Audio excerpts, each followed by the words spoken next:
नमस्कार शेतकरी मित्रांनो, स्वागत आहे आपली अमृत पेटन शेती संशोधन चॅनलमध्ये। शेतकरी मित्रांनो, आजचा विषय आहे ज्वारी। तर आजच्या व्हिडिओमध्ये आपण बघणार आहोत की ज्वारी पिकाला दुसरे खत व्यवस्थापन आणि दुसरे पाणी व्यवस्थापन कधी आणि कोणते करायला हवे याविषयी आपण सविस्तर माहिती घेणार आहोत।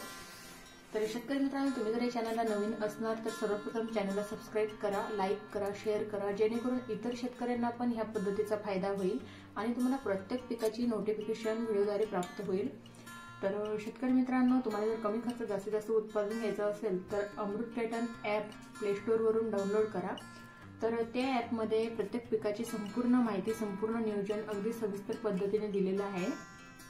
तर प्ले स्टोअरवरून अमृत पेटन ॲप डाउनलोड करायला विसरू नका। चला तर शेतकरी मित्रांनो, बघूया आपण पाणी व्यवस्थापन कधी आणि कोणते खत व्यवस्थापन करायला हवे। तर शेतकरी मित्रांनो, आपल्याला ज्वारी पिकामध्ये दुसरे पाणी व्यवस्थापन आणि दुसरे खत व्यवस्थापन हे पहिले पाणी व्यवस्थापन, पहिले खत व्यवस्थापन झाल्यानंतर 12 ते 15 दिवसाच्या दरम्यान आपल्याला दुसरे पाणी व्यवस्थापन हे करायचे आहे। तर शेतकरी मित्रांनो, दुसरे पाणी व्यवस्थापन करताना आपल्याला ज्वारीच्या प्लॉटमध्ये स्प्रिंकलरच्या सहाय्याने पाणी व्यवस्थापन हे करायचे आहे। स्प्रिंकलरच्या सहाय्याने पाणी व्यवस्थापन करून झाल्यानंतर संपूर्ण क्षेत्र ओलीत झाल्यानंतर आपल्याला संपूर्ण शेतामध्ये एकरी 25 किलो युरिया हा फेकून द्यायचा आहे।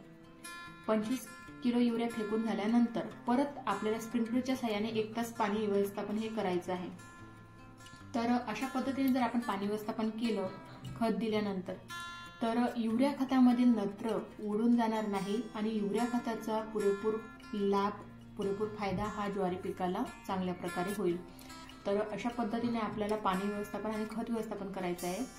परत शेतकरी मित्रांनो, तुमचा ज्वारीचा प्लॉट हा पातळ झालेला असेल, विरळ झालेला असेल, परत 2 झाडातील अंतर हे जास्त झालेलं असेल, तर अशा ठिकाणी आपल्याला 25 किलो युरिया न देता आपल्याला संपूर्ण 1 बॅग युरियाचं व्यवस्थापन हे करायचं आहे। तर संपूर्ण क्षेत्रामध्ये आपल्याला 1 बॅग युरिया हा फेकून द्यायचा आहे आणि परत स्प्रिंकलरच्या सहाय्याने 1 तास पाणी व्यवस्थापन आपल्याला करायचं आहे। तर शेतकरी मित्रांनो, तुम्ही जर अशा पद्धतीने पाणी व्यवस्थापन आणि खत व्यवस्थापन जर केलं, अमृत पेटन पद्धतीने चांगल्या प्रकारे स्टेप बाय स्टेप नियोजन केलं, तर तुमचा विरळ झालेला, पातळ झालेला ज्वारीचा जो प्लॉट आहे तर हा चांगल्या प्रकारे डेव्हलप होईल आणि तुम्हाला नक्कीच चांगल्या प्रकारचा रिझल्ट हा दिसायला म्हणजे बघायला मिळेल।